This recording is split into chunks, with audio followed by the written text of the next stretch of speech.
கர்த்தருடைய பரிசுத்த நாமத்திற்கு மகிமை உண்டாவதாக. இந்த வார்த்தை கேட்கிற உங்கள் யாவரையும் கர்த்தராகிய இயேசுவின் நாமத்தினாலே அடியேன் வாழ்த்துகிறேன். தேவ பிள்ளைகளே, நாம் தொடர்ந்து ஆதியாகம நாட்களிலிருந்து ஒவ்வொரு நபர்களாக தியானித்து கொண்டு வருகிறோம். கடந்த பதிவில் எலிமெலேக்குக்கு வந்த பின்மாற்றத்திற்கு 4 காரணங்களை குறித்து நாம் தியானித்தோம். இன்றைக்கு போவாஸை குறித்து தியானிக்க போகிறோம். போவாஸ் என்றால் துரிதம் என்று பொருளாக இருக்கிறது. எசேக்கியேல் தீர்க்கதரிசன புஸ்தகம் 20ஆம் அதிகாரம் 6ஆம் வசனம், நான் அவர்களை எகிப்து தேசத்திலிருந்து அழைப்பேன் என்றும் அவர்களுக்காக நான் பார்த்து வைத்ததும் பாலும் தேனும் ஓடுகிறதும் எல்லா தேசங்களின் சிங்காரமுமான தேசத்திலே அவர்களை கொண்டு வந்து விடுவேன் என்றும் அந்நாளிலே ஆணையிட்டு. தேவ பிள்ளைகளே, இஸ்ரவேல் தேசம் கர்த்தர் பார்த்து வைத்த தேசம் என்று பார்க்கிறோம். இந்த தேசம் சகல தேசங்களிலும் சிங்காரமான தேசம் என்று எசேக்கியேல் தீர்க்க தரிசன புஸ்தகம் 20ஆம் அதிகாரம் 6ஆம் வசனத்தில் வாசிக்கிறோம்.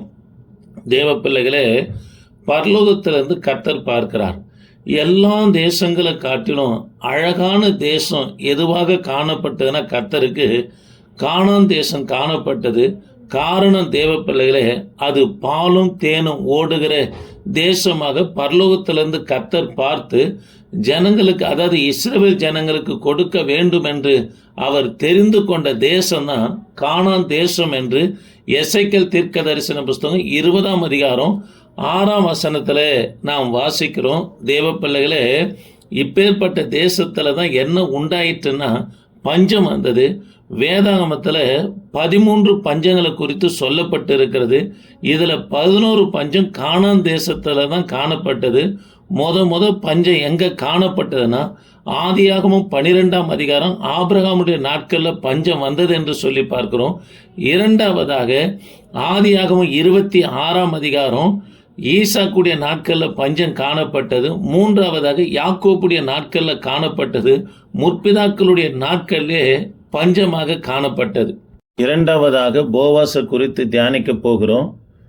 பெத்லகேமில் வாசம் பண்ணின கணம் பொருந்திய ஒரு ஐஸ்வர்யவான் யார் என்றால் போவாஸ். யூதா கோத்திரத்தை சேர்ந்தவர். எலிமெலேக் உறவின் முறையாக இவர் காணப்பட்டார். ரூத்துவை திருமணம் செய்து இவருக்கு ஒரு ஆண் பிள்ளை பிறந்தது. அந்த பிள்ளைக்கு ஓபத் என்று பெயர் வைத்தார். ஓபத் இடத்துல ஈசாய் பிறந்தார். ஈசாய் இடத்துல தாவீது பிறந்தார். தாவீதுடைய வம்சத்தில் இயேசு கிறிஸ்து வந்தார் என்று ரூத்துவின் சரித்திர புத்தகம் 4ஆம் அதிகாரம் 17ஆம் வசனமும், மத்தேயு சுவிசேஷ புத்தகம் 1ஆம் அதிகாரம் 5ஆம் வசனத்திலையும் வாசிக்கிறோம். ரூத் 2ஆம் அதிகாரம் 10ஆம் வசனத்தில் போவாசுடைய வயலில் ரூத்து கதிர்களை பொறிக்கோ கொண்டு இருக்கும்போது போவாஸ் ரூத்துவை விசாரிக்கிறார். அதற்கு ரூத்து சொல்கிறாங்க, நான் அந்நிய பெண்ணாக இருக்க உம்முடைய கண்களில் எனக்கு தயை கிடைத்தது என்று சொன்னவுடனே 2ஆம் அதிகாரம் 11ஆம் வசனத்தில் ரூத்துடைய வாழ்க்கை முழுவதையும் குறித்து போவாஸ் இந்த இடத்துல சொல்லுகிறார். உன் புருஷன் மரணமடைந்த பிற்பாடு நீர் உன் மாமியாருக்காக செய்ததையும் உன் தகப்பனையும் உன் தாயும் உன் ஜென்ம தேசத்தை விட்டு நீ அறியாத ஜனங்களிடத்தில் வந்ததையும் நான் விவரமாய் எனக்கு அறிவிக்கப்பட்டது தெரிவிக்கப்பட்டது என்று ரூத்துடைய முழு வாழ்க்கையை குறித்து சொல்லுகிறார். தேவ பிள்ளைகளே, 1ஆம் அதிகாரம் ரூத்துவின் புத்தகம் 1ஆம் அதிகாரம் 8ஆம் வசனத்தில் நகோமி ரூத்துவின் ஓர்வாலும் பார்த்து சொல்றாங்க. நகோமி 2 மருமகளையும் பார்த்து சொல்றாங்க. ஓர்வால் ரூத்துவை பார்த்து சொல்றாங்க, உங்கள் தாய் வீட்டுக்கு போங்க. இனி எனக்கு ஒரு திருமணம் ஆகி பிள்ளை பிறந்து அவனை வளர்ந்து உங்களுக்கு கொடுப்பது அது நடக்காத காரியம். ஆகவே உங்கள் தாய் வீட்டுக்கு புறப்பட்டு போங்கள் என்று சொன்ன உடனே ஓர்பால் தன் மாமியாரை முத்தமிட்டு கடந்து போனாங்க.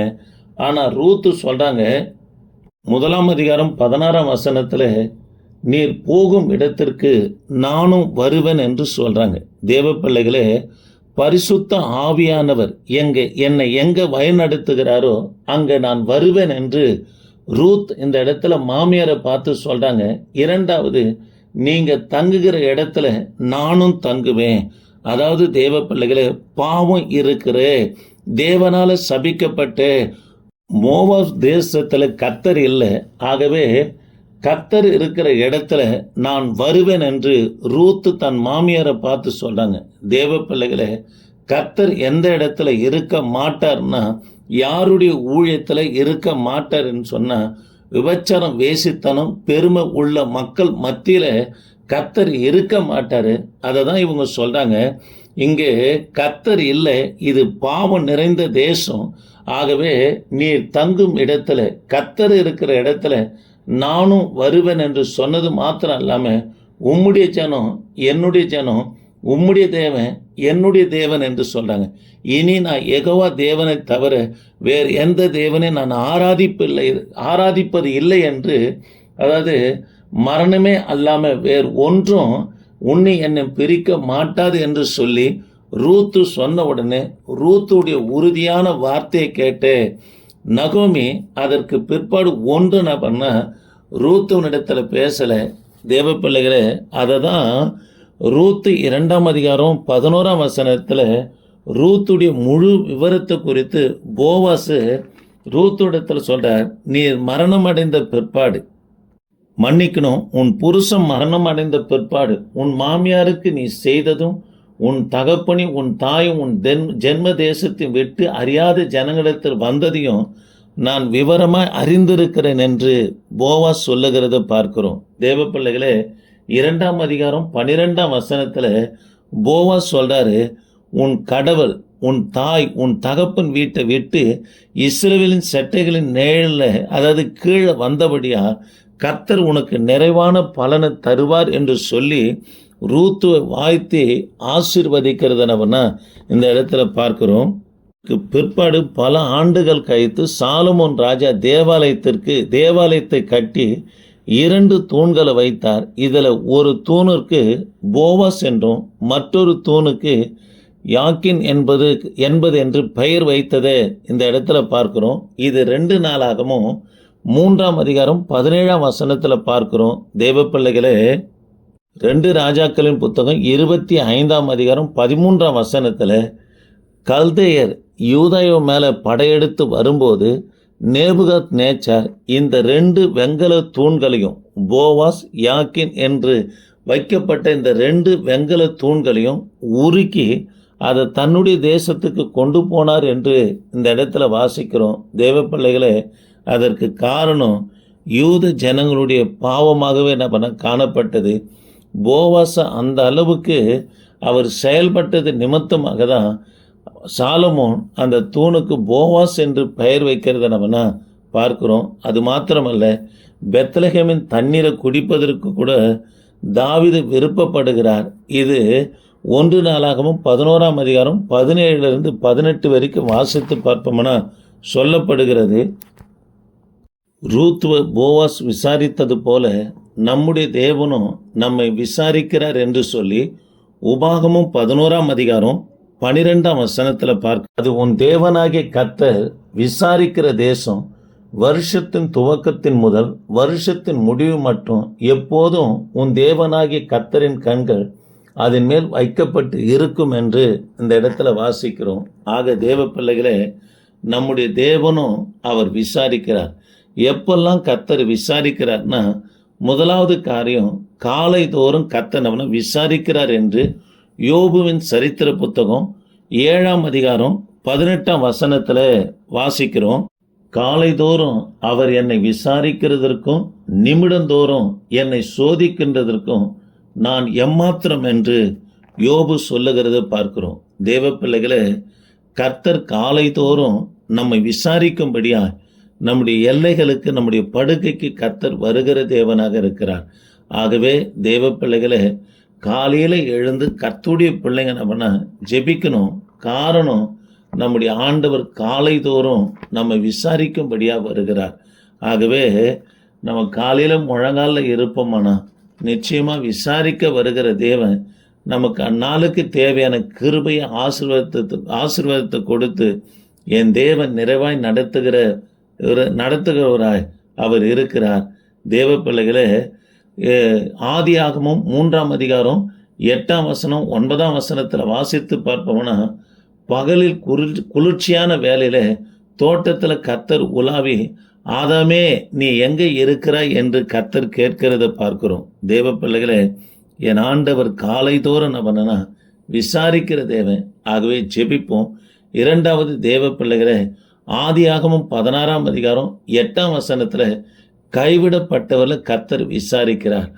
ஆகார் கைவிடப்பட்டவளாய் காணப்பட்ட அவங்கள தேவனாகிய இயேசுவானவர் கர்த்தரானவர் போய் நம்மனா விசாரிக்கிறத நம்ம பார்க்கிறோம். இந்நாளில் அநேகர் புயல்ல மழையில பாதிக்கப்பட்டு இருக்கிற உங்களை யாரும் விசாரிக்கலையே, என் ஊழியத்தை குறித்து யாரும் பேசலே என்று கலங்க வேண்டாம். என் தேவனாகிய கர்த்தர் உங்களை விசாரிக்கிற தேவனாக இருக்கிறார். அல்லேலூயா. ஆக தேவ பிள்ளைகளே, நம்முடைய ஆண்டவர் கைவிடப்பட்டவர்களை நம்மனா விசாரிக்கிறார். மூன்றாவதாக தேவ பிள்ளைகளே, நமக்கு விரோதமாய் பேசுகிறவர்களை நம்மனா கர்த்தர் விசாரித்து நம்மனா கண்டிக்கிற தேவனாக இருக்கிறார். இது என்னாகமும் 12ஆம் அதிகாரம் 8ஆம் வசனத்தில் மீரியாம் மோசேவுக்கு விரோதமாய் அதாவது பேசின உடனே ஆண்டவர் என்ன பண்ணனா மீரியாமை விசாரித்து நம்மனா கண்டிக்கிறத பார்க்கிறோம். தேவ பிள்ளைகளை, நம்முடைய ஊழியத்தை நம்முடைய பிள்ளைகளை ஏளனமாய் பரிகாசம் பண்ணி பேசினார்களே என்று சொல்லி நாம் கலங்க வேண்டாம். கர்த்தர் நமக்காக நம்ம விரோதிக்கிறவர்களிடத்துல நம்மனா கர்த்தர் நீதிய நியாயத்தை அதுக்கு உண்டான காரியத்தை நம்மனா விசாரிக்கிறார் என்று என்னாகமும் 12:8 நம்மனா வாசிக்கிறோம். நான்காவது தேவ பிள்ளைகளை, கண்ணீரோடு இருக்கும்போது கர்த்தர் நம்மனா விசாரிக்கிறார். யோவான் சுவிசேஷ புத்தகம் 20ஆம் அதிகாரம் 15ஆம் வசனம், கல்லறையின் இடத்தில் வந்த மகதலா மரியாளை கர்த்தர் நம்மனா இந்த இடத்துல விசாரிக்கிறத பார்க்கிறோம். தேவ பிள்ளைகளே, கண்ணீரோடு இயேசு வந்து பார்க்குறாங்க. கர்த்தர் நம்மனா அவங்கள விசாரிக்கிறார். எதற்காக நீங்கள் கண்ணீர் வடிக்கிறீர்களோ, வீட்டுக்காக, குடும்பத்திற்காக, ஊழியத்திற்காக, சுகத்திற்காக, சமாதானத்திற்காக, குடும்ப ஆசீர்வாதத்துக்காக, அதாவது வேலையின் உயர்வுக்காக, எதற்காக நீங்கள் கண்ணீர் வடித்து ஜெபிக்கிறீர்களோ கர்த்தர் உங்களை விசாரிக்கிறாருங்க. இதை தான் பேதுரு சொல்லுகிறார். அவர் உங்களை விசாரிக்கிறவர் ஆனபடியா உங்கள் கவலைகள் எல்லாம் அவர் மேல் வைத்து விடுங்கள் என்று சொல்லுகிறத பார்க்கிறோம். தேவ பிள்ளைகளை, நம்முடைய தேவன் விசாரிக்கிறார் என்று சொல்லி 4 காரியத்தை பார்த்தோம். முதலாவது, காலைதோறும் விசாரிக்கிறார். ஆகவே ஜெபிக்க வேண்டும். இரண்டாவது, கைவிடப்பட்டவர்களை கர்த்தர் விசாரிக்கிறார். யாரும் இல்லைன்னு கவலைப்பட வேண்டாம், கர்த்தர் நம்மோடு கூட இருப்பார். மூன்றாவது, நமக்கு விரோதமாய் பேசுகிறவர்களை கர்த்தர் விசாரிப்பார். அவங்களுக்கு முன்பதாக அதாவது அற்பமாய் காணப்பட்டாலும் கவலைப்பட தேவை, அவர்களை கர்த்தர் நிச்சயமாக விசாரிப்பார். நான்காவது தேவ பிள்ளைகளை, கண்ணீரோடு இருக்கிறவர்களை கர்த்தர் நம்மை விசாரிக்கிறவராக இருக்கிறார். ஜெபிப்போம். கிருபையின் தேவனே, நாங்கள் உம்மை துதிக்கிறோம். இந்நாளில் ஆண்டவரே, போவாசை குறித்து ஒரு சில காரியங்களை நாங்கள் பார்க்க என் தேவனே நீங்கள் செய்த உம்முடைய இரக்கத்துக்காக நன்றி செலுத்துகிறேன். இந்த வார்த்தை கேட்கிற ஒவ்வொரு பிள்ளைகளையும் ஆசீர்வதிங்க. தொடர்ந்து உமது பிரசன்னம் இருக்கட்டும். வழிநடத்துங்கப்பா. இயேசு நாமத்தில் ஜெபிக்க நல்ல பிதாவே. ஆமேன். Praise the Lord.